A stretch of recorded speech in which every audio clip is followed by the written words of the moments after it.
Oggi si torna a Versailles e vi parlerò di una dama che molti di voi forse non conoscono, ma che è divenuta famosa nella storia per via del suo stretto legame d'amicizia con la regina di Francia, Maria Antonietta, e per la sua tragica morte, avvenuta nel cuore della Rivoluzione francese. Stiamo parlando di Maria Teresa Luisa di Savoia-Carignano, nota più semplicemente come la principessa di Lamballe. Nacque a Torino, nel Palazzo Carignano, l'8 settembre del 1749. Fu un membro di un ramo cadetto di Casa Savoia. Era la quarta figlia di Luigi Vittorio di Savoia, principe di Carignano, che era nipote di Vittorio Amedeo II, re di Sardegna, e della moglie, Cristina Enrichetta. Non si sa molto della sua infanzia. Ciò che però sappiamo è che fosse una ragazza dal carattere tranquillo e che crebbe a Torino in un ambiente semplice e senza sfarzi. Questa sua personalità fece sì che il duca di Penthièvre pensasse a Maria Teresa come sposa per suo figlio, Luigi Alessandro di Borbone, principe di Lamballe, nipote del figlio ormai legittimato di Luigi XIV, Luigi Alessandro di Borbone, conte di Tolosa, che aveva avuto dalla sua amante, Madame de Montespan. Il matrimonio fu suggerito da re Luigi XV e organizzato poco dopo. Entrambi erano membri di una linea reale laterale, quindi la loro sembrava l'unione perfetta. Anche il re di Sardegna accettò queste nozze, perché da tempo desiderava un'alleanza fra la Casa Savoia e la Casa Reale di Francia. Il 31 gennaio del 1767 Maria Teresa sposò il principe di Lamballe per procura presso la corte reale sabauda di Torino, e l'evento fu seguito da una cerimonia da letto e da un banchetto. Il 24 gennaio lasciò il suo entourage italiano e fu accolta da quello francese, che la scortò al castello di Nangis, in Francia, dove avrebbe trovato il suo sposo e il suocero. E a febbraio Maria Fortunata d'Este la presentò alla corte reale francese, alla reggia di Versailles, su cui fece una buona impressione. A quanto pare il matrimonio di Maria Teresa col principe di Lamballe all'inizio sembrava un matrimonio felice e entrambi erano attratti l'uno dall'altra, ma dopo pochi mesi il principe, che era sempre stato noto per la sua fama da donnaiolo, riprese le sue vecchie abitudini e cominciò a esserle infedele. Questo devastò la principessa, che proprio in quel periodo cominciò a soffrire di depressione. Trovò però conforto nel suocero, al quale si avvicinò molto. Nel maggio del 1768 Luigi Alessandro morì per una malattia venerea, causata probabilmente dalla vita sgregolata che aveva condotto. E la principessa di Lamballe, dopo poco più di un anno di matrimonio, rimase vedova, all'età di 19 anni. Ereditò la considerevole fortuna del marito, e questo la rese ricca, a pieno titolo. A quanto pare però voleva diventare una suora, ma il suocero riuscì a persuaderla e a far sì che rimanesse con lui, come una figlia, offrendole ancora il suo conforto. E insieme si dedicarono a vari progetti di beneficenza, un'attività che le valse il soprannome di l'Angelo di Penthièvre. Il 24 giugno del 1768 morì la regina di Francia, Maria Leczinska, e Luigi XV rimase vedovo. Sua figlia, la principessa Maria Adelaide di Francia, si dimostrò molto favorevole alla possibilità di un matrimonio fra il padre e la principessa vedova di Lamballe. A quanto pare voleva per lui una regina che fosse giovane e bella, ma anche priva di ambizione, che distraesse suo padre dagli affari di Stato. Tuttavia lei non si dimostrò propensa, e anche il suo vecchio suocero non sembrava disposto ad acconsentire, e le nozze infatti non furono mai concretizzate. Il 4 gennaio del 1769 fu annunciato il matrimonio di sua cognata, Luisa Maria Adelaide, sorella del suo defunto sposo, con il giovane Filippo d'Orléans, conosciuto come Filippo Égalité, che appoggiò la rivoluzione francese e fu anche uno di quelli che votò per la condanna a morte di Luigi XVI. Dalla coppia nacque Luigi Filippo, che fu poi re dei francesi. Quando la nuova delfina Maria Antonietta d'Asburgo-Lorena giunse in Francia nel 1770 per sposare il delfino Luigi Augusto, le fu presentata la principessa di Lamballe come principessa del sangue, insieme ai duchi e alle duchesse d'Orléans e agli altri principi del sangue, e a quanto pare fece una buona impressione sull'arciduchessa d'Austria. Dal 1771 la principessa di Lamballe cominciò a frequentare la corte più spesso, partecipando a balli ed eventi mondani. Maria Antonietta era molto affascinata da lei e cominciò a riempirla di attenzioni, che non passarono di certo inosservate. In poco tempo le due divennero amiche intime, tanto che nel marzo del 1771 il suo consigliere austriaco, l'ambasciatore Mercy, scrisse: «Da qualche tempo la Delfina ha mostrato un grande affetto per la principessa di Lamballe. Questa giovane principessa è dolce e amabile e, godendo dei privilegi di una principessa del sangue reale, è in grado di avvalersi del favore di Sua Altezza Reale». Nel maggio del 1771 incontrò sua cugina, Maria Giuseppina di Savoia, che ad aprile aveva sposato il nipote del sovrano, fratello di Luigi Augusto, Luigi Stanislao Saverio, conte di Provenza, che in futuro sarebbe diventato poi Luigi XVIII. Nel novembre del 1773 un'altra sua cugina, Maria Teresa di Savoia, sposò l'altro fratello, Carlo Filippo, conte d'Artois. Dopo che le sue cugine sposarono i cognati di Maria Antonietta, che erano principi reali, la principessa di Lamballe finì per essere trattata da Maria Antonietta come una parente. La loro amicizia si intensificò e passarono insieme tantissimo tempo. Lei era sempre dalla parte di Maria Antonietta, pronta a sostenerla. Nel maggio del 1774 Luigi XV morì e Luigi Augusto divenne re di Francia, col nome di Luigi XVI, accanto a Maria Antonietta, che divenne regina consorte. E il 18 settembre del 1775 nominò la principessa di Lamballe sovrintendente della casa della regina, che era praticamente il grado più alto possibile che una dama di compagnia potesse avere a Versailles. Era una sorta di segretaria della regina, aveva il compito di organizzare i suoi impegni e le feste, e questo ruolo la poneva al di sopra di tutte le dame di compagnia che si trovavano al seguito della regina, dandole potere e influenza. Questa posizione era costosa e veniva considerata superflua da molti, che non esitavano a criticarla, soprattutto perché era molto giovane e agli occhi della corte veniva considerata inesperta. L'ambasciatore Mercy scrisse: «Sua Maestà vede continuamente la principessa di Lamballe nelle sue stanze. Questa signora unisce a molta dolcezza un carattere molto sincero, lontano da intrighi e tutte queste preoccupazioni. La regina ha concepito da tempo una vera amicizia per questa giovane principessa e la scelta è eccellente perché, sebbene piemontese, Madame de Lamballe non si identifica affatto con gli interessi della contessa di Provenza e d'Artois. Tuttavia ho preso la precauzione di far notare alla regina che il suo favore e la sua bontà verso la principessa di Lamballe sono un po' eccessivi per impedirne l'abuso da questa parte. Nemmeno l'imperatrice Maria Teresa d'Austria, madre di Maria Antonietta, era molto contenta di questa amicizia.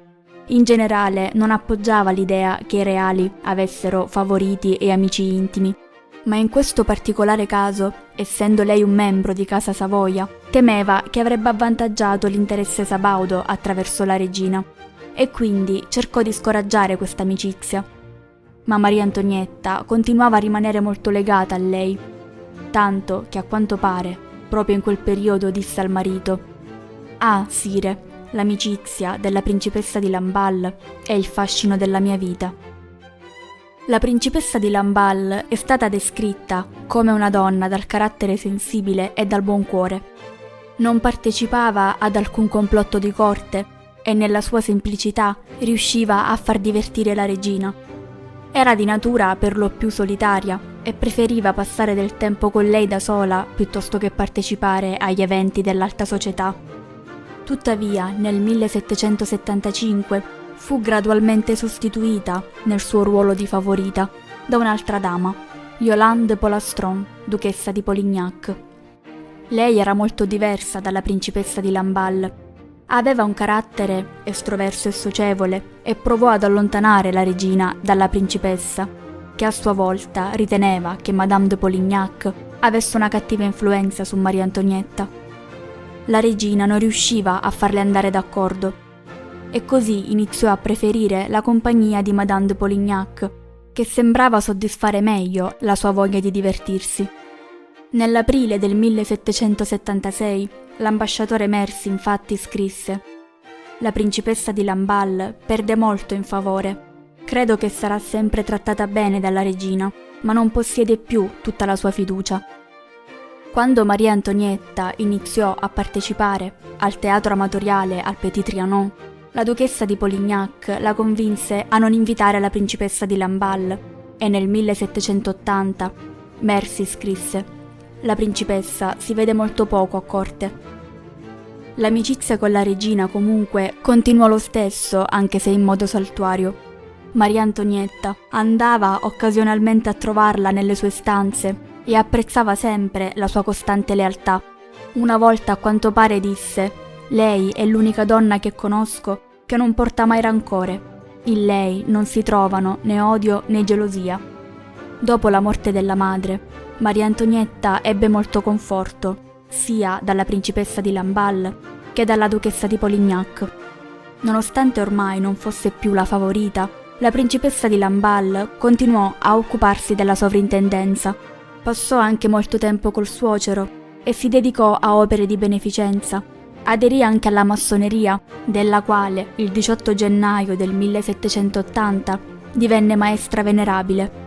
Era da tempo di salute debole e durante la metà degli anni '80 del Settecento la sua salute peggiorò.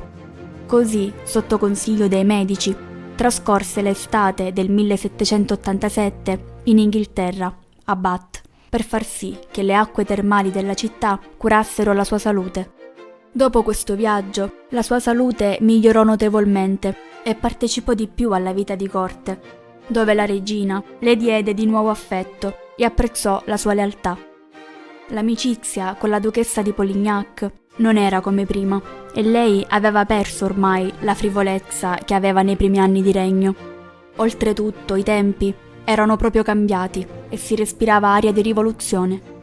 Nonostante fosse una tipa riservata e a corte venisse considerata una puritana, nella popolare propaganda antimonarchica dell'epoca veniva ritratta in opuscoli pornografici, che la dipingevano come l'amante lesbica della regina, con lo scopo di danneggiare l'immagine pubblica della monarchia. Oltretutto, sembra che la principessa abbia fatto visita alla prigioniera Jeanne de Lamotte, responsabile del famoso scandalo della collana in cui Maria Antonietta fu coinvolta. Il motivo di questa visita non si conosce con certezza, forse stava solo provando a difendere la regina, ma il popolo non la pensava così, e questo peggiorò sia la sua reputazione che quella di Maria Antonietta. Nel 1789 scoppiò la Rivoluzione francese. La duchessa di Polignac, come altri nobili, furono allontanati dalla corte e mandati in esilio. Durante la presa della Bastiglia, nel luglio del 1789, la principessa di Lamballe si trovava in Svizzera in visita di piacere e quando tornò in Francia, a settembre, assistette il suocero, che era malato, quindi non era presente alla reggia quando avvenne la marcia su Versailles, che costrinse la famiglia reale ad abbandonare la reggia per andare a Parigi, al palazzo delle Tuileries. Quando venne a conoscenza di ciò che era successo, la principessa di Lamballe raggiunse la famiglia reale al palazzo delle Tuileries ed entrò a far parte della corte che si era creata nella nuova residenza. Nel 1791 avvenne la tentata fuga dal palazzo dei sovrani. A quanto pare, anche se questo non è del tutto chiaro, la principessa di Lamballe non sapeva che avrebbero provato a fuggire, ma delle fonti sostengono che Maria Antonietta le abbia fatto arrivare un biglietto poco dopo la fuga, nel quale la informava e le dava appuntamento a Bruxelles. Il 20 giugno la famiglia reale in fuga venne catturata a Varannes. La principessa di Lamballe tentò di raggiungere Maria Antonietta, ma venne presto a conoscenza dell'arresto e qualche giorno dopo si imbarcò per l'Inghilterra per sollecitare l'interesse di Re Giorgio III e del governo britannico nei confronti dei sovrani francesi, ma trovò indifferenza. Così passò i mesi successivi a cercare ovunque appoggi a favore della famiglia reale. Durante i suoi soggiorni all'estero, le due amiche continuavano a scriversi lettere e Maria Antonietta non faceva altro che supplicarla di non tornare a Parigi. Ma la principessa era troppo fedele a Maria Antonietta e preoccupata per la sua sorte. Così, nonostante si rendesse conto che rischiava la vita, scrisse il suo testamento, ben consapevole della possibilità di morire, e tornò al palazzo delle Tuileries, al servizio di Maria Antonietta. A quanto pare disse: «Devo vivere e morire con lei». Il 10 agosto del 1792 il palazzo delle Tuileries fu assaltato dalla folla rivoluzionaria e a quanto pare la principessa di Lamballe arrivò addirittura a difendere fisicamente Maria Antonietta, facendo da scudo col suo corpo. Venne proclamata la fine della monarchia e si decise di imprigionare la famiglia reale nella torre del Tempio. La principessa all'inizio rimase con la regina, ma il 19 agosto lei e tutti gli altri che non facevano parte della famiglia reale vennero condotti in altre carceri e le due amiche dovettero quindi dirsi addio. Nel settembre del 1792 a Parigi ebbero luogo i cosiddetti massacri di settembre, che segnarono l'inizio del regime del terrore. La folla, inferocita, si scagliò su alcune prigioni, nelle quali erano rinchiusi gli aristocratici. I prigionieri furono posti di fronte a tribunali popolari, costruiti con la fretta, che dopo un veloce processo venivano giustiziati o lasciati liberi. A quanto pare, dopo qualche domanda, per prendersi gioco del detenuto, si utilizzava la frase «Viva la nazione» per liberarlo e «Lascialo andare» per giustiziarlo. Il 3 settembre arrivarono anche alla prigione in cui si trovava la principessa di Lamballe.